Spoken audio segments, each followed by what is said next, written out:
예, 차장님 소개 말씀 감사드립니다. 먼저 이렇게 좋은 자리에서 발표할 기회를 주신 대한병원장 협의회 감사드립니다. 제가 오늘 말씀드린 내용은 비대면 진료입니다.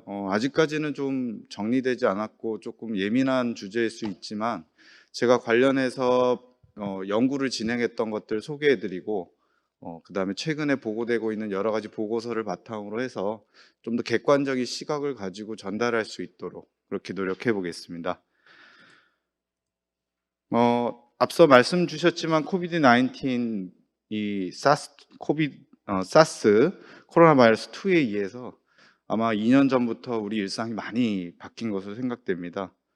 2019년 12월 달에 이제 후베이 우한 지역에서 이것이 1년에 어떤 호흡곤란 질환으로 발생했고 2020년 2월 11일 날 WHO에서 이것을 코로나 바이러스 아웃브레이크 코비드-19으로 명명하게 되었습니다. 여러 가지 변이들을 거치면서 최근에 오미크론으로 좀 더 감염력은 커졌지만 그 치명력은 좀 낮아지는 양상으로 여러 가지 변이 형태로서 발전을 하고 진화하고 있습니다. 며칠 전에 제가 WHO 대시보드에 들어왔더니 지금 감염 환자는 약 6억만 명 정도 되고 사망자는 한 650만 명 정도로 추산되고 있습니다. 우리나라에서는 2020년 1월 21일 날 이제 최초로 이제 확진 환자가 발생을 했고요. 최근에 제가 또 들어가 보니까 누적 확진자 수가 2,500만 명 정도 되고 사망자가 약 28,900명 정도 이렇게 보고가 되고 있는 것 같습니다. 저희 병원은 비교적 그 코비드-19 확진 환자 발생 이후 초기에 병원 내에서 이제 감염 환자, 병원 내 감염이 발생을 했던 그런 경험이 있습니다. 그래서 직원 한 명이 이제 코비드-19 확진됐고 그 직원이 접촉한 병원 내 감염 환자가 발생해서 병원이 이 17일 동안 폐쇄되는 그런 사태를 겪었습니다.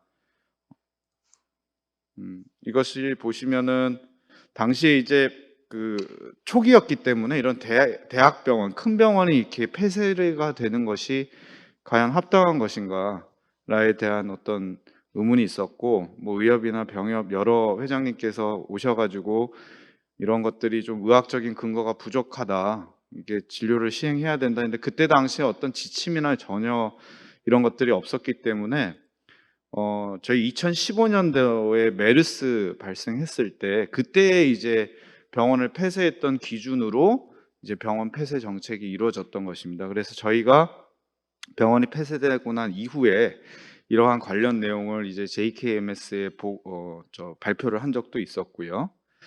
그래서 이러한 과연 병원 폐쇄 조치가 적절했는가에 대한 이제 여러 이제 연구들이 있으면서 현재는 이제 그러한 지침은 전혀 의학적인 근거가 없는 것으로 생각되고 있습니다. 그래서 이러한 실효성에 저희가 논문을 발표한 적이 있었고, 왜냐하면 이러한 큰 병원들이 문을 닫게 되면은 이렇게 발생한 의료 공백이 굉장히 크기 때문입니다. 예를 들자면 항암 치료를 하는 환자들이라든지 투석을 진행하고 있는 환자들이라든지 이런 치료가 필요한 환자들이 적절한 진료를 받지 못하면서 이런 것으로 인한 공백이 발생할 수 있어서 과연 이것들이 꼭 필요한 조치였나라는 생각을 다시 한번 해보게 됩니다. 전화 진료가 이제 사실 코비드-19에서 이전에는 저희 나라에 이제 금지가 되어 있었고 2월 24일부터 이제 한시적으로 안정성이 확보된다고 판단되는 경우에 한해서 이제 시행을 하게 되었습니다. 말씀드린 이제 안정성 확보가 된 환자를 전화 상담 또는 처방으로 한시적으로 허용을 했고 그게 이제 2월 24일인데요. 공교롭게도 저희 병원이 딱 폐쇄됐던 시기가 2월 24일이었습니다. 그래서 밤중에 이제 병원이 폐쇄된다는 이런 이야기를 듣고 부랴부랴 다음 날부터 예약되어 있는 외래 진료 환자들이 이제 갑자기 진료를 못 받게 되니까 저희가 그것을 대안으로 이제 전화 진료를 시행을 하게 되었습니다. 그래서 병원 폐쇄 기간 동안 약 6,840명의 환자가 이용을 하였고 초기에 시행된 전화 진료의 약 한 4분의 1 정도가 이때 시기에 저희 병원에서 시행되었던 경우였습니다. 그래서 이러한 내용을 바탕으로 제가 그 전화 진료에 대한 의료진과 환자 만족도라는 논문을 발표를 했고요. 그 발표된 내용을 좀 소개해 드리려고 합니다. 6,840명 환자 중에서 설문에 응답해 주신 환자분은 약 906명의 환자였고요. 의사는 55명, 간호사는 100명 정도가 이 설문조사에 응답을 해주셨습니다. 일단 특이한 점은 간호사와 의사 이제 전화 진료를 함에 있어서 이 환자당 시간 소모가, 의사는 사실 전화 진료만 하면 되지만 간호사는 전화를 해야 되고 연결을 해야 되고 설명을 해야 되고 해서 소요되는 시간이 굉장히 의사보다 많이 걸린다는 점이 있었고, 하루에 거는 전화 횟수도 굉장히 의사보다는 많이 실제로 전화를 해야 돼서 간호사의 부담도 굉장히 크다라고 하는 어떤 차이가 결과가 있었습니다. 그리고 설문조사에 응답한 대부분의 환자분들은 젊은 환자분보다는 50대 이상의 환자분들이 전화진료용을 많이 시행하였습니다. 그래서 이제 저희가 제시한 주 결과인데, 환자와 의료진의 만족도를 5항목을 바탕으로 해서 이제 측정을 했습니다. 그래서 편리한 거, 이제 상호작용, 신뢰할 만한지, 그리고 전체적으로 전화진료가 만족스러운지, 향후에도 이용을 할지, 이곳을 이제 5가지 항목으로 이제 평가를 했는데, 이 파란색으로 보이는 것이 환자의 만족도고, 빨간색이 의사, 초록색이 간호사인데, 보시는 것처럼 환자 만족도에 비해서 의료진의 만족도는 굉장히 낮은 것을 알 수 있습니다. 상호작용 측면 같은 데서는 10%가 채 되지 않고요. 향후 이용 측면에서도 약 30% 정도만이 추후에 전화진료를 이용할 것이다, 지속적으로 이렇게 응답을 했습니다. 이제 의료진을만을 바탕으로 해서 저희가 추가적으로 몇 가지 질문을 했는데요. 전화진료에 이런 이해를 잘 하고 있는지, 장단점을 잘 알고 있냐라고 이렇게 물었을 때 98%의 의료진이 전화진료를 잘 알고 있다, 잘 이해하고 있다, 이렇게 응답을 했습니다. 안전성의 측면에서 대면 진료만큼 환자의 안전을 확인할 수 있는지, 그리고 환자를 보지 않더라도 응급 상황이 발생할 가능성이 낮은지, 그리고 대면 진료만큼 환자한테 설명을 잘 해줄 수 있을지, 그리고 대면 진료처럼 환자들이 전화로 설명을 했을 때 잘 이해할 수 있는지, 이런 거에 대한 항목을 물어봤을 때 낮게는 70%에서 많게는 85% 정도 이런 항목에 대해서 자신할 수 없다, 전화진료는, 이렇게 의료진이 응답을 했습니다. 만족도의 측면에서도 보시면 대면 진료와 비교해서 편리한가, 편리하지 않았다는 대답이 67%였고 전체적으로 만족한다라는 질문은 반반 정도였습니다.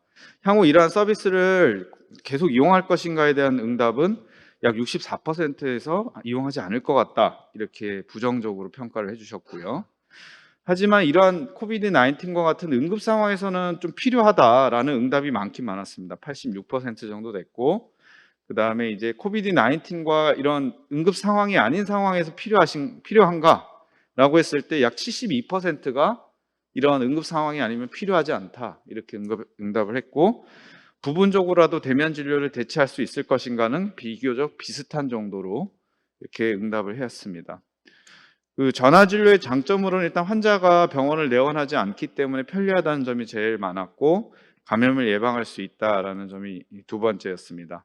그럼 전화 진료의 단점으로는 어떤 것들을 꼽을 수가 있는가? 일단 환자의 정확한 상태를 평가하는, 목소리만으로 환자 이야기를 통해서 그런 상태를 평가하는 게 어려웠다라는 대답이 50%였고, 의사소통이라는 업무 증가, 그리고 여러 가지 의료 분쟁이 발생할 수 있다라는 순으로 답변을 했습니다. 전화 진료가 어려운 부분으로는 상처 소독이나 수술 후 처치 같이 직접 환자를 대면해서 우리가 해야 되는 프로시저 같은 것들이 어려울 것 같다고 했고, 그다음에 증상이 있어서 진찰이 필요하거나 시술과 같은 부분들이 어려울 것이다라고 응답을 했습니다. 전제 조건으로는 목소리만으로는 무조건 환자 상태를 평가하기 어려우니 이 시각적인 것이 반드시 동반돼야 되고, 너무 업무량이 많고 효율적인 진료가 어려우니 이런 플랫폼 개발이 필요하다라는 응답이 있었습니다. 또한 의무 기록을 남기기 위해서 이러한 그 전화 진료나 이런 내용들을 녹음하거나 이렇게 할 수 있는 형태로 좀 보완이 되어야 된다라는 응답이 있었습니다. 그래서 이러한 저희 전화 진료를 소개해드렸고요. 다음으로 보실 거는, 그럼 이런 코로나 팬데믹에서 전 세계적으로 비대면 진료를 어떻게 지금 경향이나 추세가 진행되고 있는지에 대해 말씀드리겠습니다. 이게 맥킨지의 보고서에 2021년 7월 달에 실린 내용인데요. 2020년에 이제 이러한 그 텔레헬스가 정점을 찍었다가 지금은 많이 줄어든 추세고 이 이후에 아직 보고서는 나오지는 않았지만 처음보다는 높지만 그래도 피크보다는 많이 줄어든 그런 양상입니다.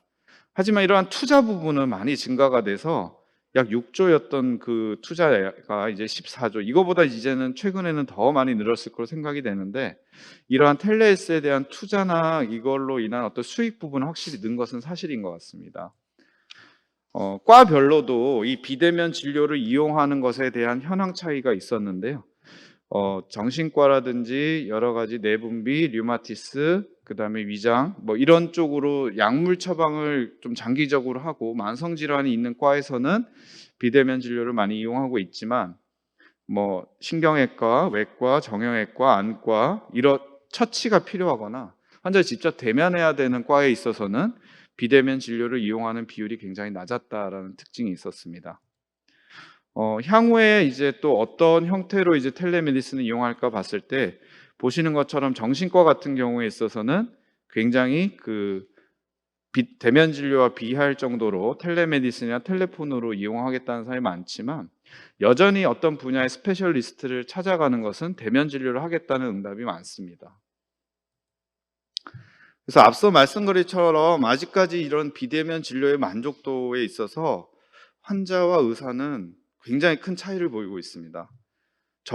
비단 앞서 말씀드린 저희 전화진료 결과뿐만 아니라 이 컨슈머 와치에서 보여준 그 리모트 메디컬 서비스에 대한 어떤 긍정적인 시간, 부정적인 시간을 조사했을 때 의료진의 77%는 부정적이고 환자들은 33%만이 부정적입니다. 여전히 이 원격 비대면 진료를 바라보는 의료진과 환자의 만족도는 차이가 있었고 앞서 말씀드린 저희 결과에서도 환자 의사는 굉장히 큰 만족도 차이를 보이고 있습니다. 이러한 점은 특히나 올해 이제 2월 달에 맥킨지에서 두 번째 그 보고서를 제출했는데 제목이 굉장히 앞서 말씀드린 내용입니다. Patients love telehealth, physicians are not so sure.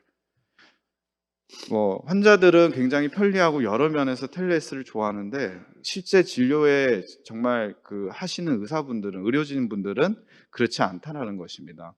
일단 환자는 편리하고 경험하기도 하고 엔트리 포인트도 높지만 의사들은 이것이 편리하지 않은 비율이 굉장히 높고 엔트리 포인트도 실제로 굉장히 낮습니다. 이런 것은 플랫폼이라든지 이런 것들이 형성되지 않았기 때문에 이러한 것들의 차이가 극명하게 좀 이런 만족도 차이로 이어지는 결과의 원인이 아닌가 생각이 됩니다.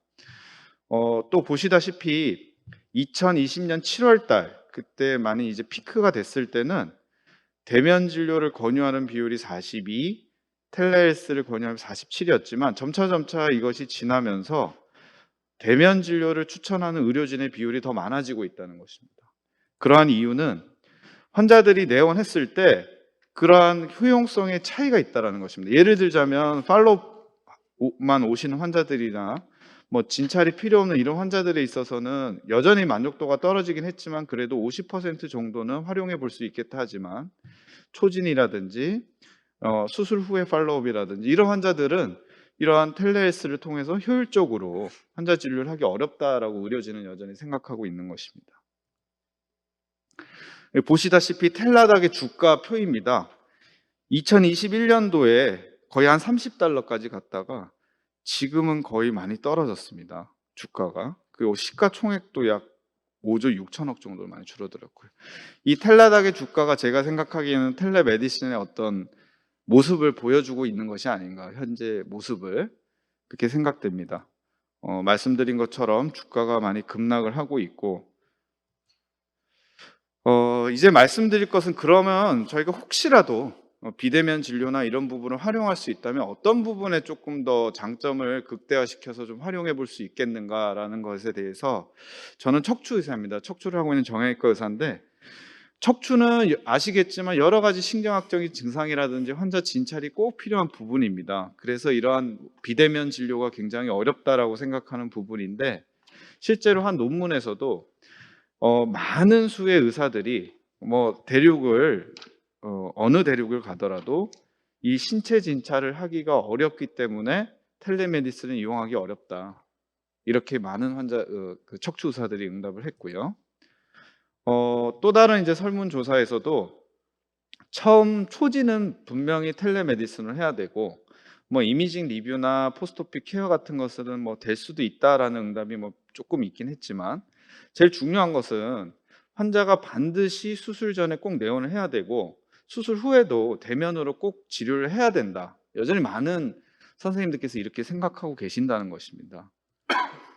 어 그렇기 때문에 일단 대면 진료를 완전히 대체할 수 있는 것은 절대 아닙니다. 비대면 진료가 대면을 진료를 대체할 수 있는 것은 아니고 저희는 반드시 의사는 환자를 보고 진료해야 되고 치료해야 되는 것이 맞는 것이고요. 그렇지만 또 흥미롭게 한편으로는 조금 이러한 점도 있습니다. 사회적 지위가 낮은 환자들을 대상으로 했을 때 텔레메디슨을 하게 되면은 외래에서 로스되는 환자가 많이 줄었다라는 보고가 있습니다. 예를 들자면 물론 어쩔 수 없이 이런 그 사회 낮은 환자들은 경제적 지위가 낮은 환자들은 미스되는 포션이 있지만 그래도 텔레메디슨을 이용하게 되면 그러한 비율을 낮출 수 있었다라는 한 연구 결과가 있습니다. 그래서 이러한 텔레메디슨을 했을 때 대면 진료보다는 그러한 미스되는 비율을 많이 낮출 수 있었다라고 하는 보고가 있기 때문에 외래에서 그렇게 좀 사회적 경제적에서 병원을 좀 오기 힘들어하시거나 하지만 저희가 꼭 팔로우업이 필요한 환자 이런 환자들은 그런 것들을 하나의 대안으로서 제시를 해볼 수도 있겠다. 그런 내용으로 생각해 볼 수 있을 것 같습니다.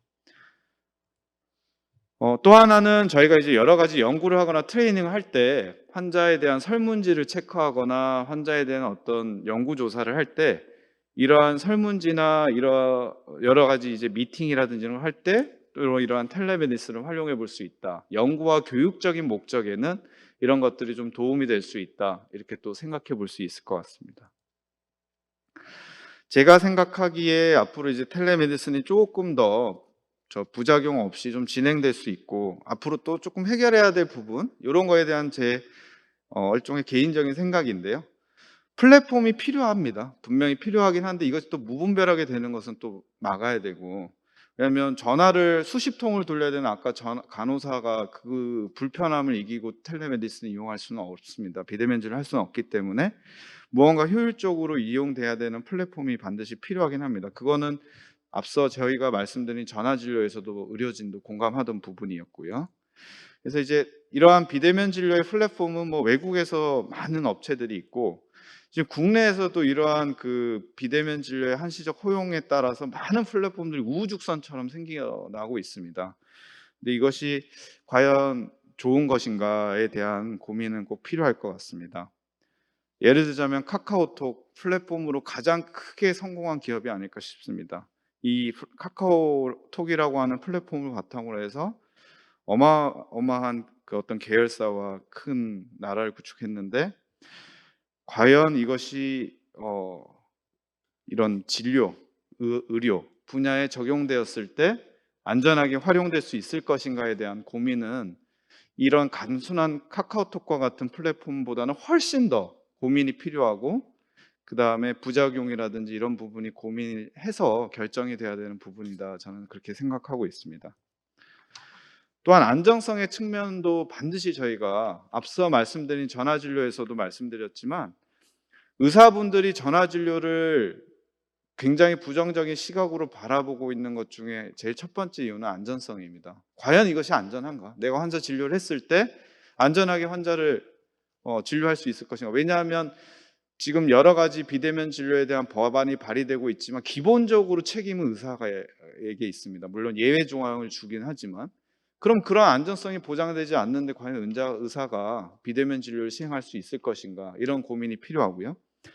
텔라닥이 리본고라고 하는 원격 모니터링 업체를 엄청나게 큰 금액으로 인수를 했습니다. 만성 질환에 대한 원격 모니터링 업체인데 아마 제 생각으로는 텔라닥이라고 하는 회사가 장기적으로 안전성을 보장하고 만성적인 질환에 접근하기 위해서 이러한 큰 금액을 들이고 회사를 인수했고 이런 것들이 안전성의 측면을 보완하기 위한 하나의 어떤 방법들이 아니었을까 이렇게 생각하고 있습니다. 지금 저희 주변에 의료 기기들이 많이 이제 발전하게 되면서 혈당, 혈압, 뭐 그 외에 뭐 여러 가지 우리 몸의 그 어떤 장치, 그 생체 신호들을 파악할 수 있는 메디컬 디바이스들이 많이 발전하고 있습니다.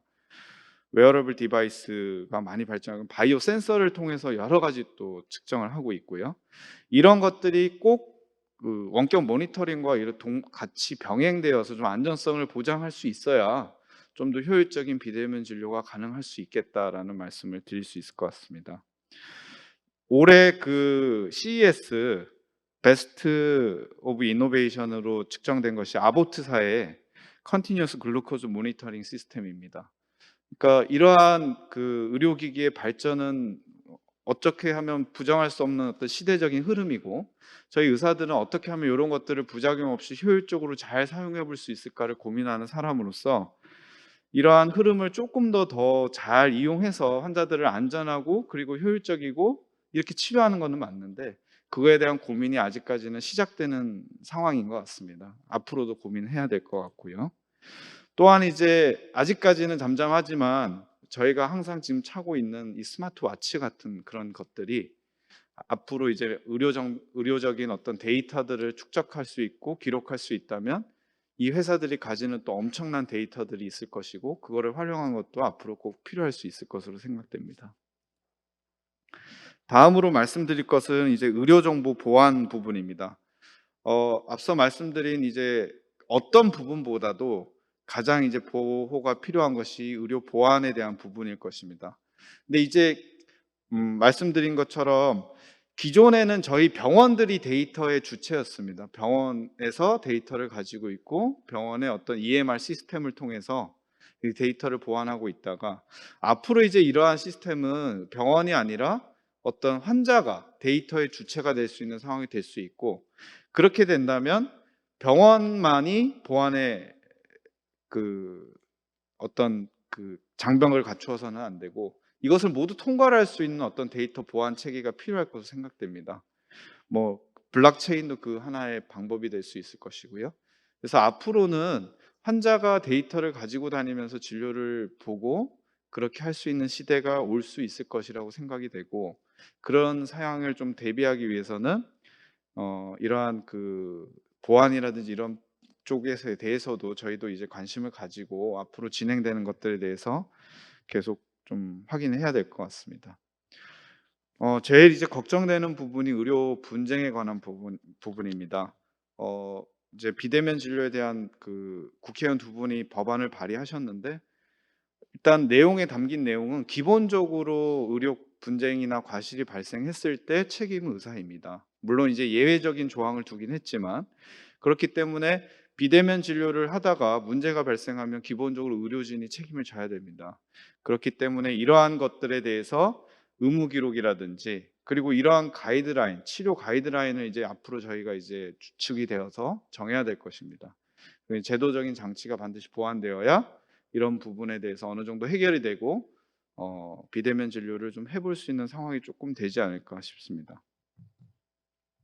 이제 이러한 그 어떤 전화 진료를 통한 모든 데이터나 뭐 비대면 진료의 데이터들이 향후 이제 디지털 트랜스포메이션이 돼서 여러 가지 형태로 저장되고 된다면, 뭐 AI와 같은 시스템에 대해서도 지금 많은 업체들이 이미 텔레헬스에 대한 어떤 인공지능에 대해서 많이 연구를 하고 있습니다. 그래서 이러한 부분들도 앞으로 좀 진행될 수, 아주 먼 미래의 얘기겠지만 이런 부분도 진행될 수 있을 것입니다. 근데 이제 요게 이제 위에가 코비드 19 이전에 텔레메디슨을 이용하던 이제 현황이고요. 아래쪽이 이제 포스트 코비드 19 이후에 텔레메디슨 이용 현황입니다. 물론 이제 어떠한 저희의 어떤 선택이 아니라 코비드 19이라고 하는 어떤 그 이머전트한 시츄에이션이 이런 상황을 만들었겠지만, 앞으로도 이런 이제 변화된 상황이 조금씩은 우리 환경을 좀 바꿀 수 있을 거라고 생각이 되고, 거기에 대한 일단 선제적인 대응이 필요할 것으로 생각됩니다.